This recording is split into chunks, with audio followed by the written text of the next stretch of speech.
দুৰ্নীতিৰ বিৰুদ্ধে মাত মতাৰ কাৰণে মাঝৰাতি গাড়ি লৈ অস্ত্ৰ সহকাৰে গুন্ডা গাড়ীত বৰাই আমাক মাৰিবৰ কাৰণে বিচাৰি ফুৰা হৈ আছে। কেইদিনমান আগতে আমি এজন ভেন্ডৰৰ দুৰ্নীতি সম্পৰ্কীয় এটা উপস্থাপন ৰাখিছিলো। তাৰ পিছতে কিছুমান গুন্ডা আমাৰ পিছত পেলাই দিয়া হল আৰু সামাজিক মাধ্যমত কিছুমান আবৰ্জনাৰ হতুৱাই আমাৰ মানহানি কৰাৰ চেষ্টা চলি আছে। আমাৰ পৰিয়ালসমূহৰ ওপৰত এটেক কৰা হৈ আছে। নানান ধৰণৰ সামাজিক মাধ্যমৰ আমাৰ মানহানি কৰা হৈ আছে। সেই সকলোবোৰ বস্তু দেখি আমাৰ শুভাকাংক্ষীসকলে আতংকিত হৈ আমাক বহুতে প্ৰশ্ন সুধি থাকে, কি হৈ আছে দাদা, কি না আমাক এবাৰ কওক। গতিকে তেওঁলোকৰ ডিমাণ্ডতে আজিৰ আমাৰ এই উপস্থাপন। আমি এই সকলোবোৰ বস্তু সামৰি কি হৈ আছে, আমি দুৰ্নীতিৰ বিৰুদ্ধে মাত মতাৰ কাৰণে আমাক কেনেকুৱা ধৰণৰ প্ৰেছাৰাইজ কৰি আছে, কেনেকুৱা ধৰণৰ আমাৰ ওপৰত এটেক হৈ আছে, সেই সকলো বস্তু সামৰি আজি আমাৰ এই দীঘলীয়া উপস্থাপনটো। আশা কৰো আপোনালোক সকলোৱে আমাৰ এই উপস্থাপনটো শেষলৈকে চাই যাব, শ্বেয়াৰ কৰি দিব, কাৰণ আপোনালোক বহুতে কয় যে আমি আছো আমাৰ মানে আপোনালোক আছে আমাৰ লগত। যদি সঁচাকৈ আপোনালোকে আমাৰ উপস্থাপনবোৰ আপোনালোকে ভাল পাই আছে বা সমাজৰ কিবা এটা ভাল হৈ আছে, তেনেহলে আমাৰ এই আজিৰ উপস্থাপনটো আপোনালোকে অনুৰোধ থাকিল আপোনালোকে এবাৰ সম্পূৰ্ণভাৱে শুনি যাব আৰু শ্বেয়াৰ কৰি যাব। বলক আৰম্ভ কৰো আজিৰ উপস্থাপন। গুলজাৰ হুছেইন আৰু RIS ব্ৰিক্স ইণ্ডাষ্ট্ৰীৰ স্বত্বাধিকাৰীৰ গুপ্তাংগ ঠোঁটত আৰু জিভাত ৰখাটোৱেই হৈছে ইলেক্ট্ৰনিক মিডিয়া, পৰ্টেল মিডিয়া কাৰ্যালয় গুৱাহাটীৰ পঞ্চায়ত আৰু গ্ৰাম। আমি মাতিতাম নে মাতিয়া কম্প্ৰমাইজ কৰাইতাম নে? লংকাজানবাসীয়ে এখেতক এজন জনপ্ৰতিনিধি। যোৱা 12 নৱেম্বৰ তাৰিখে আমি পঞ্চায়তত চলি থকা এটা গুৰুত্বপূৰ্ণ আৰু জটিল বিষয়, অৰ্থাৎ এটা ভয়ংকৰ ভেণ্ডৰ সম্পৰ্কীয় দুৰ্নীতিক লৈ জনসন্মুখত এটা শক্তিশালী উপস্থাপন আগবঢ়াইছিলো। সেই উপস্থাপনাত আমি RIS ব্ৰিক্স ইণ্ডাষ্ট্ৰী নামৰ এটা ভেণ্ডৰৰ দুৰ্নীতিক উন্মোচিত কৰিছিলো, যাৰ আঁৰত কিছুমান দায়িত্বশীল ব্যক্তি জড়িত থকাৰ গুৰুতৰ অভিযোগ উঠা আছিলে। বিশেষকৈ উপস্থাপনটোত পঞ্চায়তৰ প্ৰেচিডেণ্ট আৰু ছেক্ৰেটাৰীৰ দায়িত্ব আৰু নৈতিকতাক লৈ প্ৰশ্ন উঠিছিলে, আৰু সেয়া কোনো ব্যক্তিগত আক্ৰোশ নাছিলে, আছিল জনস্বাৰ্থত কৰা এটা উপস্থাপন। আমাৰ এই সাহসী আৰু সত্যনিষ্ঠ উপস্থাপনটোৰ পাছত আমাৰ লগত কিছু অপ্ৰত্যাশিত পৰিস্থিতিৰ সৃষ্টি হৈছে। কিছুমান দালালৰূপী মানুহ আমাৰ পিছত লগাই দিয়া হৈছে। এইবোৰ ব্যক্তি কেৱল দালাল নহয়, সমাজৰ শান্তিক নাস্তানাবুদ কৰিব পৰা এক সন্ত্ৰাসবাদী মানসিকতাৰ জীৱন্ত উদাহৰণ। সামান্য 200-500 টকাৰ বিনিময়ত এইবোৰে যিকোনো ধৰণৰ কুঠাঘাত আৰু অপৰাধ সংগঠিত কৰিবলৈ কুণ্ঠাবোধ নকৰে। হয়তো আপোনালোক দৰ্শক তথা শুভাকাংক্ষীসকলে এইবোৰ কথাৰ বিষয়ে না একো দেখিছে, না শুনিছে, না গম পাইছে, কাৰণ আপোনালোক অৰ্থাৎ অস্তিত্ব ফাউণ্ডেশ্যনক অনুসৰণ কৰা সমাজখন এটা সচেতন, সভ্য আৰু ভদ্ৰলোকৰ সমাৱেশ। কিন্তু বিষয়বস্তুসমূহ জৰুৰী বুলি গণ্য কৰি আপোনালোকক অৱগত কৰাবলৈ আজিৰ এই উপস্থাপন। আচলতে সেই উপস্থাপনটোত আমি ৰফিক নামৰ মালিকাধীন RIS ব্ৰিক্স ইণ্ডাষ্ট্ৰীক লৈ প্ৰশ্ন তুলিছিলো। লংকাজান গাঁও পঞ্চায়তক দিয়া কিছুমান সন্দেহযুক্ত ভাউচাৰ আৰু পেমেণ্টৰ বিষয়ে আছিলে, আৰু সেই উপস্থাপনাত আমি RIS ব্ৰিক্স ইণ্ডাষ্ট্ৰীক ফ্ৰড হিচাপে আখ্যা দিছিলো। ফ্ৰডিঙৰ উদাহৰণ হিচাপে আমি দাঙি ধৰিছিলো বিগত দিনত এই ভেণ্ডৰে উদালি গাঁও পঞ্চায়তত যোগান ধৰা কিছুমান অদ্ভুত ভাউচাৰ আৰু পেমেণ্টৰ নমুনাবোৰ। কিন্তু ইয়াতেই লাগি গ'ল হাংগামা। সামাজিক মাধ্যমত বিভিন্ন ধৰণৰ মানহানিকৰ প্ৰচাৰ, লগতে বজাৰ ঘাটে অনৈতিক আৰু নিকৃষ্ট কথা বতৰাৰ এক ছবি ৰচনা কৰা আৰম্ভ কৰিলে। এইবোৰৰ বিষয়ে ভিডিঅ'টোৰ অন্তিম অংশত ব্যাখ্যা কৰিম। তাৰ আগতে আমাক সম্পূৰ্ণভাৱে স্তব্ধ কৰি দিয়াৰ যি চক্ৰান্ত, অৰ্থাৎ আমাক শেষ কৰি দিবলৈ যি ভয়ংকৰ ষড়যন্ত্ৰ ৰচিছে, সেই বিষয়ে আপোনালোকক অৱগত কৰি আজি সামাজিক মাধ্যমত এই ষড়যন্ত্ৰৰ এটা ডকুমেণ্টাৰী সংৰক্ষণ কৰি ৰাখিব বিচাৰি আছো। ভালকৈ লক্ষ্য কৰক এই ফটোখন। এই মুখমণ্ডল ভালকৈ চিনি ৰাখক। এই ব্যক্তিজন উদালি বৰজাৰুনী গাঁৱৰ বাসিন্দা বুলি জনা গৈছে। নাম গুলজাৰ হুছেইন, বাপেকৰ নাম জৈন উদ্দিন উৰ্ফে জৈনু। RIS ব্ৰিক্স ইণ্ডাষ্ট্ৰীৰ দুৰ্নীতি সন্দৰ্ভত তথ্য উন্মোচন হোৱাৰ পাছতেই উক্ত ব্যক্তিয়ে কমেণ্ট বক্সত এঘালমান অপমানজনক মন্তব্য কৰা আৰম্ভ কৰে। পাছলৈ আমি পেজৰ পৰা বেন কৰি দিয়াত আমাৰ ব্যক্তিগত নম্বৰত কল আৰু মেছেজ যোগে হুমকিমূলক বাৰ্তা প্ৰেৰণ কৰা আৰম্ভ কৰে। এয়া মেছেজবোৰ চাওক। এক বাপেকৰ হলে ওলাই যা, গোটেই ৰাতি আজি বহি আছো ৰাস্তাত, এবাৰ হলেতো ৰাতি ওলাই আহিবি, আজি তোক দেখাম, জীৱনত মনত থাকিব। এনেধৰণৰ সন্ত্ৰাসী আক্ৰমণাত্মক মেছেজ দিয়া আৰম্ভ কৰে। তাৰ মানে চিন্তা কৰক কিমান সন্ত্ৰাস চলি আছে আজি 2025 চনতো আমাৰ ওদালিত। মেছেজ কৰা নাম্বাৰটো ট্ৰু কলাৰত তেৰি মৌত নামেৰে নামাকৰণ আছে। লগতে এটা কংকালৰ ছবি প্ৰদৰ্শিত হোৱাটো আৰু অধিক উদ্বেগজনক। মানুহটো সঁচাকৈয়ে কিবা মাৰাত্মক অনৈতিক কামৰ লগত জড়িত নে কেৱল ভাড়াতীয়া গুণ্ডা? এইটো আজিৰ সময়ত বহুত চিন্তাজনক বিষয়। এইখিনিতে স্তব্ধ নাথাকি আমাৰ ব্যৱসায়িক প্ৰতিষ্ঠান আমাৰ ষ্টুডিঅ'ৰ সন্মুখেদি ৰাতি ৰাতি আমাক বিচাৰি টহল দিয়া হয় আৰু ভিডিঅ' কৰি সেই ভিডিঅ' আমাক প্ৰেৰণ কৰি ওলাই যা বুলি মাতি থকা হয়। আমি ঘৰলৈ যোৱা স্থানীয় বজাৰখনত মাজৰাতিলৈকে অস্ত্ৰ লৈ ৰখি আমাক ফটো প্ৰেৰণ কৰাটো যথেষ্ট চিন্তাজনক। এয়া চাওক ফটোখনত থকা এই গাড়ীখন হৈছে সেই ৰফিক নামৰ ভেণ্ডৰজৰ মালিকৰ পৰিয়ালৰ। মাজৰাতি এই গুণ্ডাটোক লৈ আমাৰ প্ৰতিষ্ঠানৰ সন্মুখেদি আমাক শেষ কৰিবৰ কাৰণে বিচাৰি ফুৰা গাড়ীৰ নম্বৰ হৈছে এয়া AS31D1745। খবৰ মতে এই গাড়ীখন ৰফিকৰে হয়, মানে এই RIS ব্ৰিক্স ইণ্ডাষ্ট্ৰীৰ মালিকৰ। আচলতে এই ভাড়াতীয়া গুণ্ডা গুলজাৰ হুছেইন RIS ব্ৰিক্স ইণ্ডাষ্ট্ৰীৰ মালিক ৰফিকৰ পৰিয়ালৰ সৈতে অত্যন্ত ঘনিষ্ঠভাৱে জড়িত। চাওক এটা সৰু প্ৰমাণ। এখেত হ'ল ৰফিকৰ নিজৰে ভাইটি ছাবিৰ আহমেদ। তেওঁৰ লগত এই গুণ্ডাৰূপী গুলজাৰ হুছেইনৰ এখন ঘৰুৱা ফটো। এতিয়া এইবোৰ সম্পৰ্কীয়ৰ কলা অধ্যায় ৰাইজৰ মাজত উজাগৰ হৈ আছে বুলি ইমান আতংকিত নে কিবা টকাৰ চুক্তিবদ্ধ লৈছে আমাক শেষ কৰাৰ কাৰণে? সেয়া সময়ত স্পষ্ট হ'ব। আপোনালোকে হয়তো ভাবিব পাৰে যে ইমানৰ পিছতো আমি কিয় আইনী ব্যৱস্থা লোৱা নাই। সেয়া আমি আজিৰ ভিডিঅ'টোৰ শেষৰ অংশত আলোচনা কৰিম।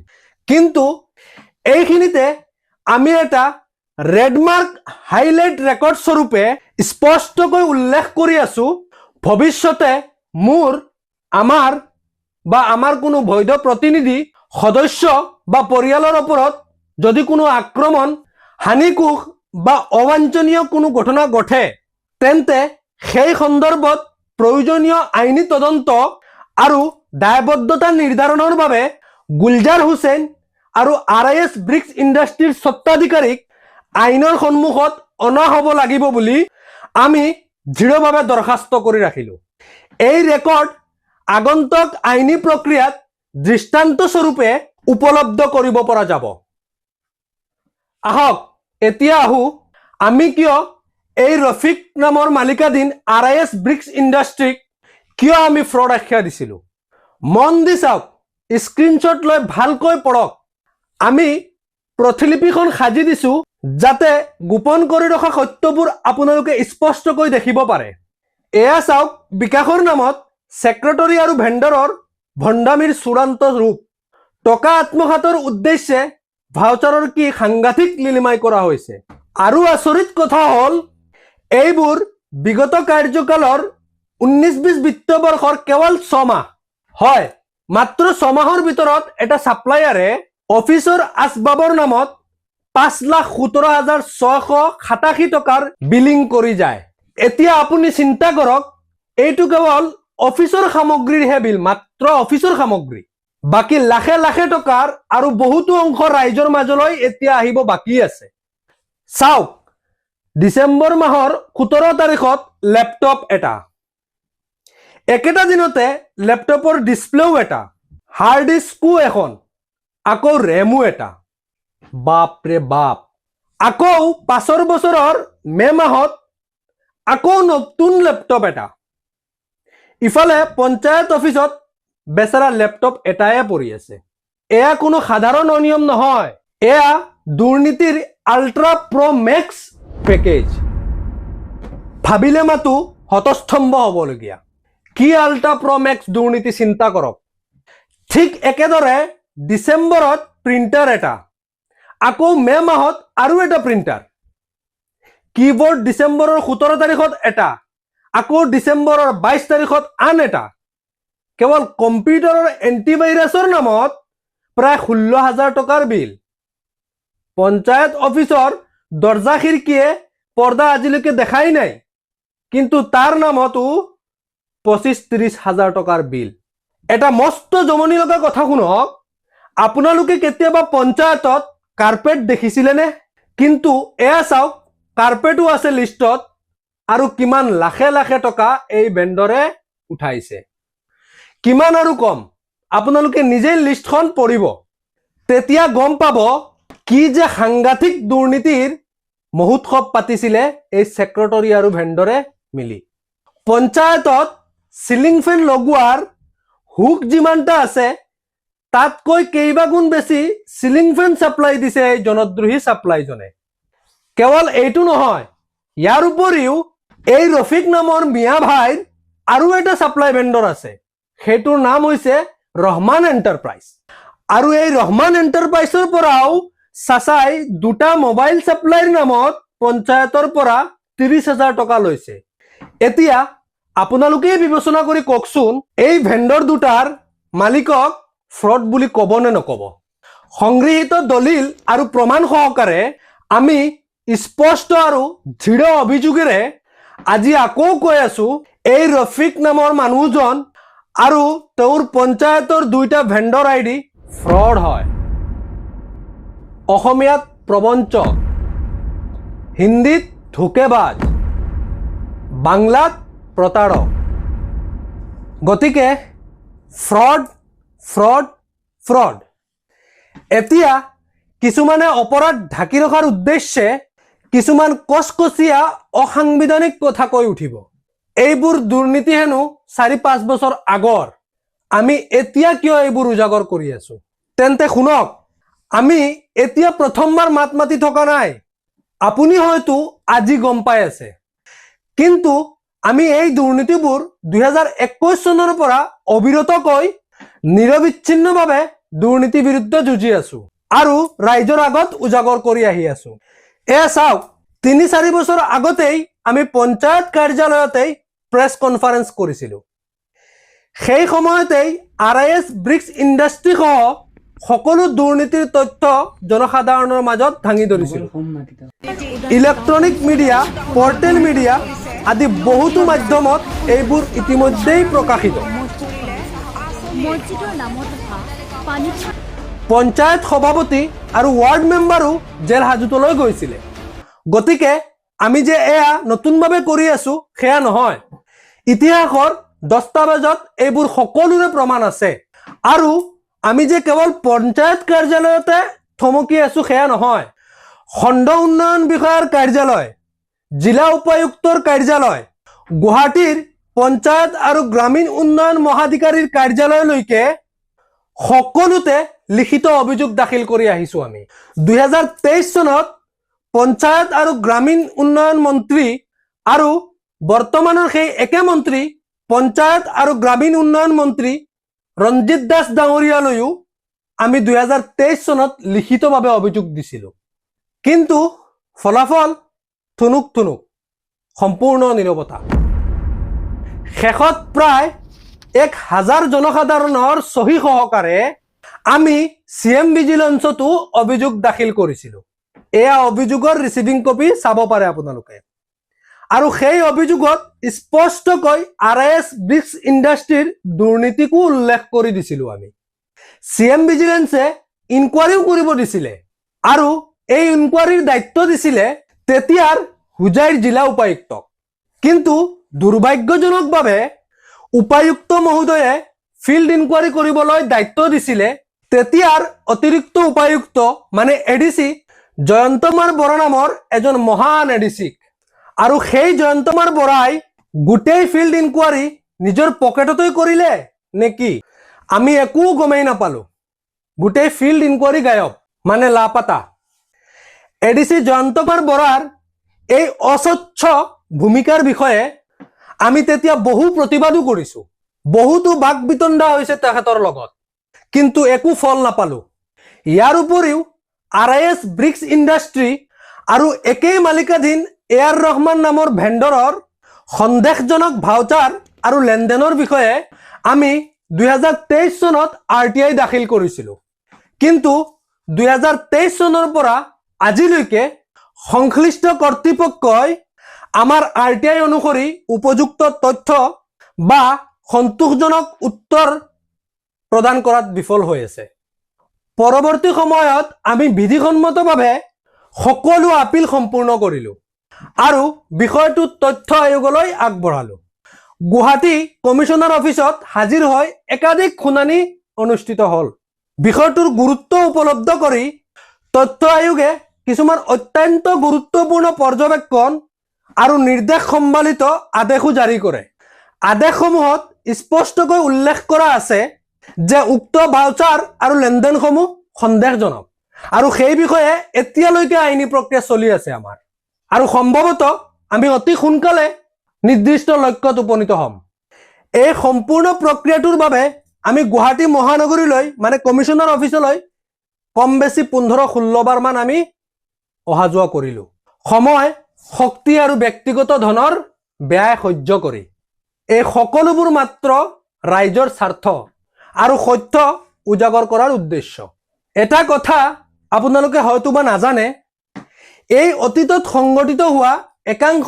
অবান্তৰ পৰিস্থিতিত আৰু আমাৰ লগত হৈ যোৱা অন্যায়ৰ ফলত আজি আমাক এনে ৰূপত গঢ়ি তুলিছে মানে আমাৰ বৰ্তমানৰ এই সংগ্ৰাম আৰু সামাজিক মাধ্যমত সত্য উদ্ঘাটন সেই সকলোবোৰ আমাৰ লগত হৈ যোৱা অত্যাচাৰৰ প্ৰতিবিম্ব আগন্তুক দিনত আমি এপিসোড আকাৰত এটা এটা কৰি সেই সকলো সিস্টেমৰ পুৱা খহা মুখ উগালি দেখাম আৰু তেতিয়া আপোনালোকে বুজি পাব যে আমাৰ এই ডিপাৰ্টমেণ্টবোৰত কিমান ভয়ংকৰ ৰীতি-নীতি আৰু অসৎ সিস্টেম চলি আছে এতিয়া আহো শেষৰ অধ্যায়ৰ ফালে এই অধ্যায়ত কিছু টান কঠোৰ আৰু অমাৰ্জিত শব্দ ব্যৱহাৰ কৰিবলগীয়া হৈছে কাৰণ আমাৰ বিশ্বাস জাবৰক জাবৰৰ দৰে যদি ব্যৱহাৰ নকৰে তেন্তে সময়ৰ সৈতে সেই জাবৰেই সমাজত গোন্ধাই উঠে সেয়ে এই শব্দবোৰৰ বাবে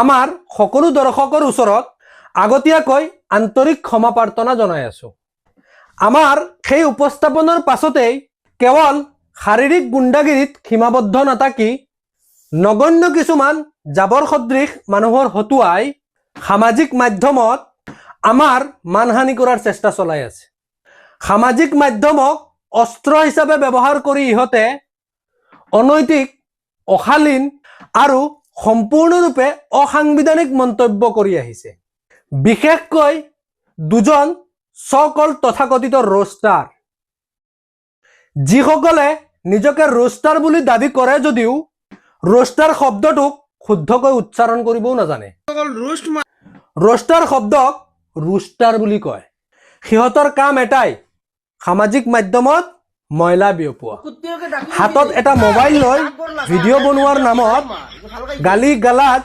অশালীন চিঞৰ বাখৰ কাৰ ছোৱালী ক'ত কাৰ বোৱাৰী ক'ত এইবোৰ নিকৃষ্ট প্ৰশ্ন উচলাই জনসন্মুখত বিকৃত আনন্দ লোৱাই ইহঁতৰ একমাত্ৰ পৰিচয় মানুহৰ গুপ্তাংগ ঠোঁটত আৰু জিভাত ৰখাটোৱেই হৈছে ইহঁতৰ তথাকথিত কণ্টেণ্ট ক্ৰিয়েশ্যন আজিৰ সময়ত এইবোৰে সামাজিক মাধ্যমক জাবৰখানালৈ পৰিণত কৰি তুলিছে এই দুজন অলগৰ্ধৰ ভিতৰত এজনে প্ৰথমে আমাৰ লগত যোগাযোগ কৰি কৈছিলে যে সি বোলে RIS ব্ৰিক্স ইণ্ডাষ্ট্ৰীৰ মালিক ৰফিক আহমেদৰ সৈতে আমাৰ বৈঠক কৰাই কিবা মিলামিছা কৰাই দিব বিচাৰে বোলে সি এয়া শুনক ৰেকৰ্ডিংটো সব নিজের গাঁও দেশের এখন মাকে লোকে এটা কম্প্রোমাইজ করিয়া ভিডিও সিডিও না বানাইয়া এটা শেষ করা যায় না আমার তোলা একটা হয়েছিল আমি মাতিতাম নি মাতিয়া আমি মাতিতাম নি, মাতিয়া কম্প্রোমাইজ করাইতাম নি।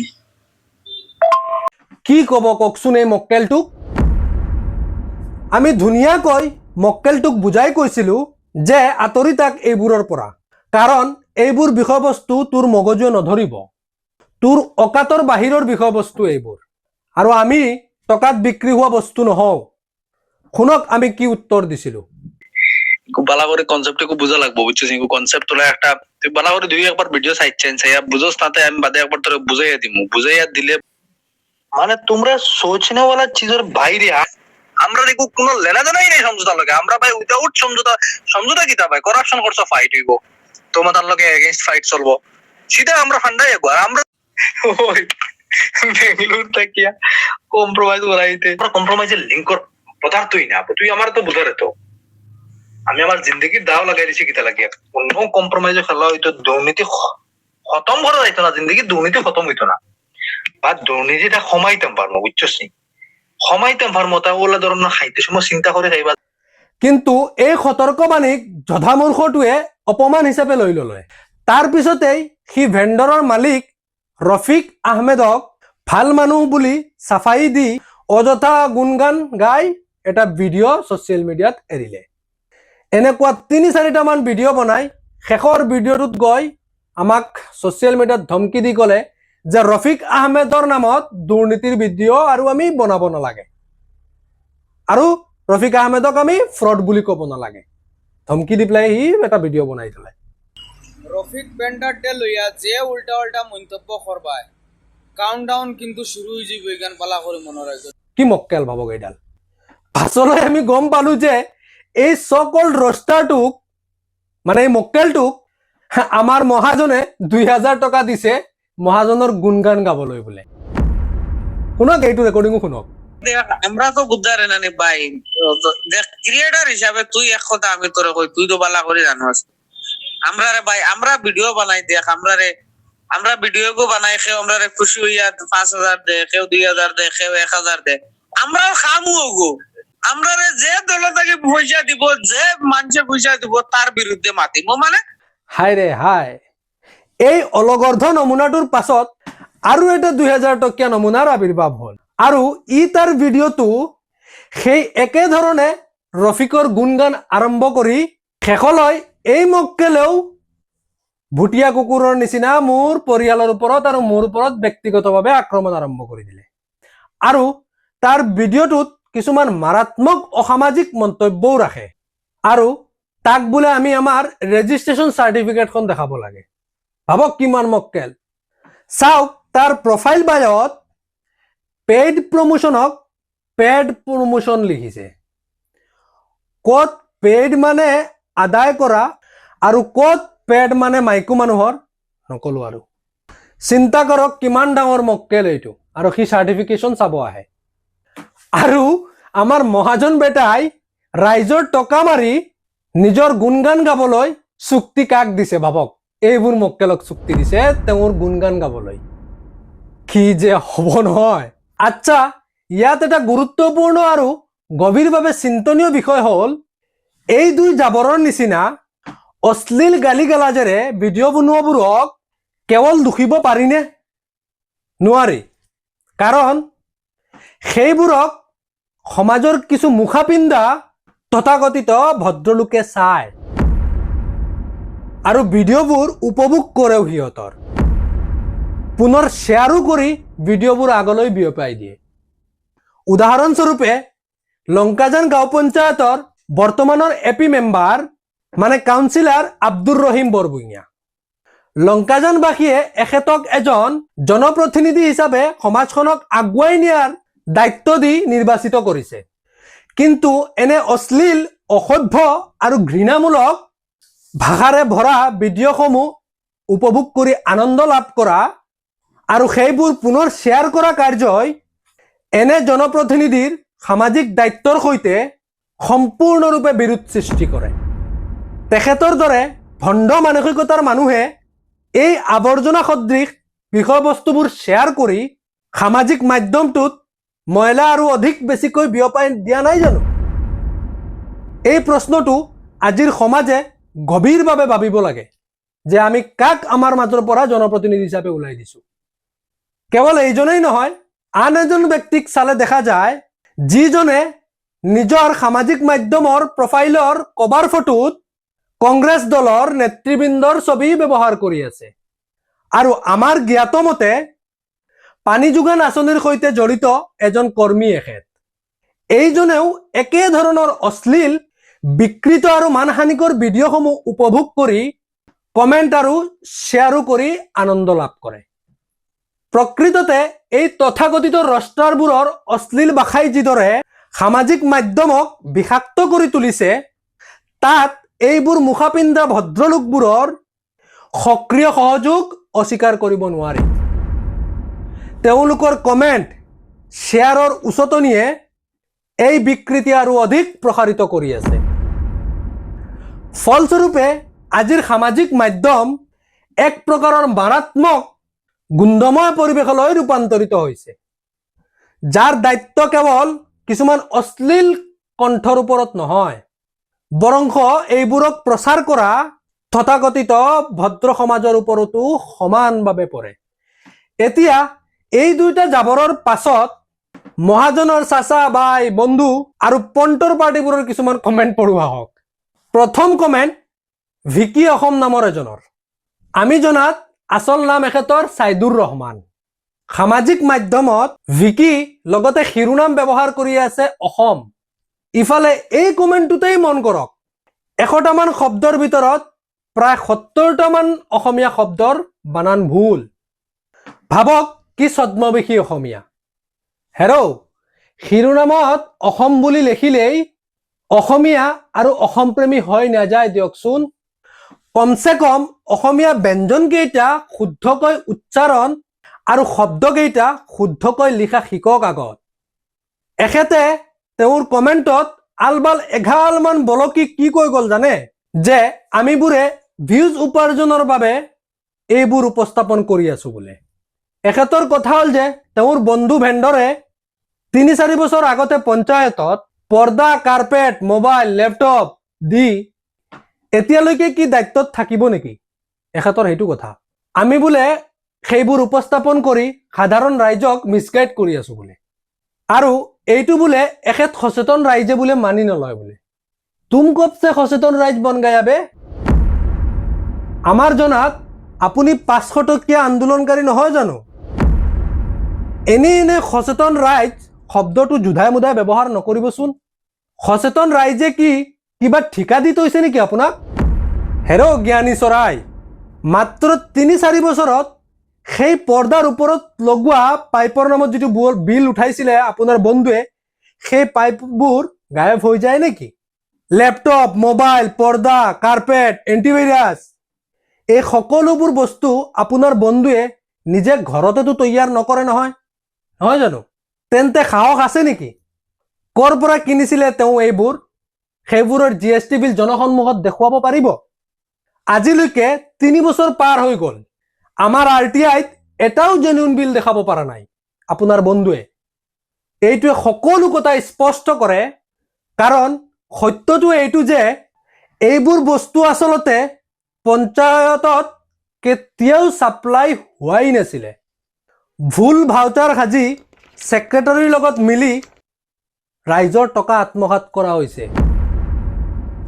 হ'ব পাৰে 10% বস্তু দিছে আৰু 90%ৰ এনেই ভাউচাৰ বনাই ছেক্ৰেটাৰী আৰু আপোনাৰ ভেণ্ডৰে খাইছে। বুজি পাইছে?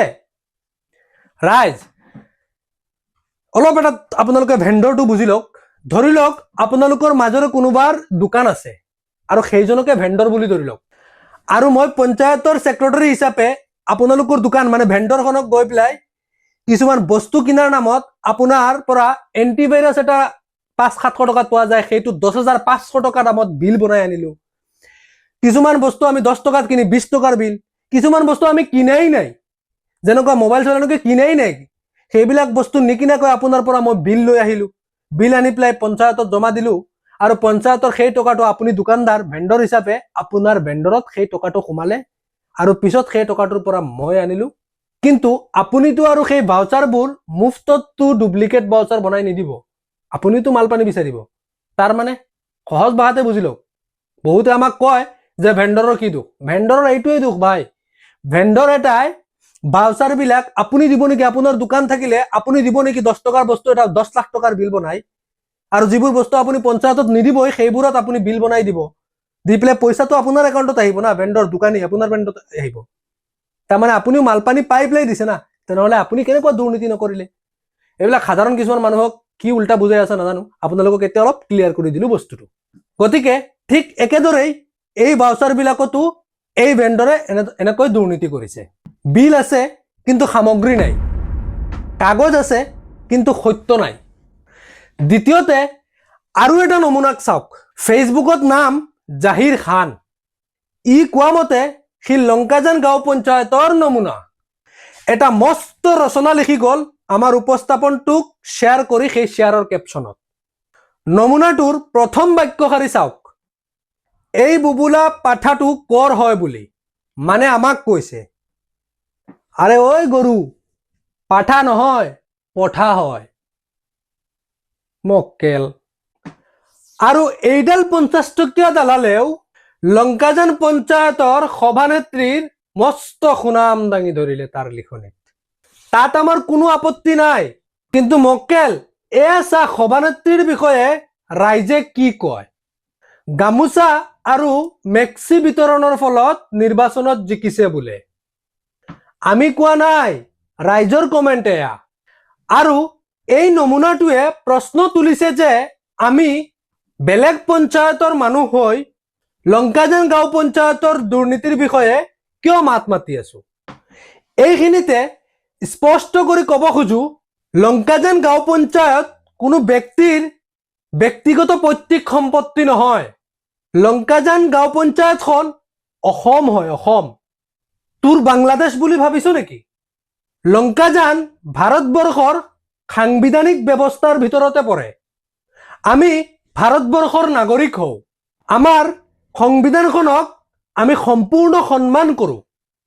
ভাৰতীয় সংবিধানৰ আৰ্টিকল 19(1) অনুসাৰে প্ৰতিজন নাগৰিকক দেশৰ যিকোনো প্ৰান্তৰ যিকোনো সামাজিক বা প্ৰশাসনিক সমস্যাৰ বিষয়ে যুক্তি, তথ্য আৰু শান্তিপূৰ্ণভাৱে মত প্ৰকাশ কৰাৰ পূৰ্ণ অধিকাৰ দিয়া হৈছে।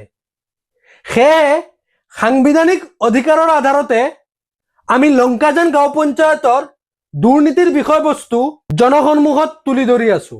গতিকে সংবিধানখনক সন্মান কৰা শিক তই, আৰু সামাজিক মাধ্যমত এই আবুল তাবুল অসাংবিধানিক কথাবোৰ কোৱা বন্ধ কৰ।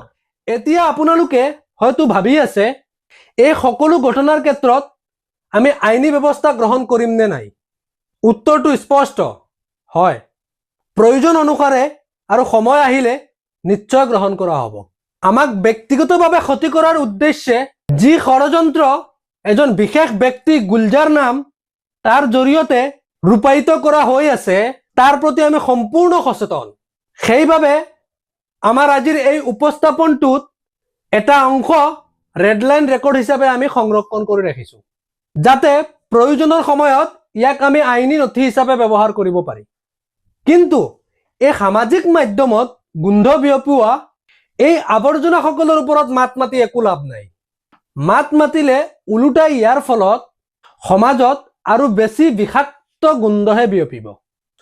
কাৰণ শৌচালয়ত গু খুচৰিলে যিদৰে পৰিৱেশ আৰু অধিক দুৰ্গন্ধময় হৈ উঠে, ঠিক তেনেদৰেই এই নিকৃষ্ট মানসিকতাৰ লোকসকলক গুৰুত্ব দিলে সমাজখন আৰু অধিক পথনৰ ফালে ধাবিত হ'ব। গতিকে আমাৰ এক কাতৰ আহ্বান, সামাজিক মাধ্যমৰ এই ধৰণৰ আৱৰ্জনা সদৃশ বিষয়বস্তুসমূহক বয়কট কৰক আৰু যিমান পাৰে ইয়াৰ পৰা নিজকে আঁতৰাই ৰাখক। অন্যথা এই সামাজিক মাধ্যমেই ভৱিষ্যত প্ৰজন্মৰ বাবে এক ভয়ংকৰ বিষৰূপে পৰিগণিত হ'ব। বাকী আমি এজন দায়িত্বশীল সুনাগৰিক হিচাপে আমাৰ কৰ্তব্য অবিৰতভাৱে পালন কৰি যাম। সমাজত যিমানেই আৱৰ্জনা বা অপশক্তি থাকক, ফেনাইল ছটিয়াই হ'লেও আগুৱাই যাম। ৰাইজৰ স্বাৰ্থত দুৰ্নীতিৰ বিৰুদ্ধে আমাৰ কণ্ঠ কেতিয়াও স্তব্ধ নহ'ব। কাৰণ আমাৰ প্ৰকৃত শক্তি আপোনালোক, আৰু সেই শক্তিৰ মূল আধাৰ হৈছে আমাৰ অস্তিত্ব ফাউণ্ডেশ্যনৰ একত্ৰিত সুস্থ আৰু দৃঢ় পৰিয়ালটো। আজিৰ উপস্থাপনটো অলপ দীঘলীয়া হ'ল, তথাপিও ইমান সময় ধৰি ধৈৰ্যৰে চাই থকাৰ বাবে আপোনালোক সকলোলৈ অন্তৰৰ গভীৰতাৰ পৰা অশেষ ধন্যবাদ জনাইছোঁ। আগলৈ সমাজৰ স্বাৰ্থত গুৰুত্বপূৰ্ণ আৰু প্ৰয়োজনীয় বিষয়সমূহ আমি নিৰ্ভয়ে উপস্থাপন কৰি থাকিম। আজি যদি এই উপস্থাপনটোৱে আপোনালোকক ভাবিবলৈ বাধ্য কৰিছে, তেন্তে অনুগ্ৰহ কৰি শ্বেয়াৰ কৰি সত্যক শক্তিশালী কৰক। আজিলৈ ইমানতেই সামৰিছোঁ। জয় জুবিন দা।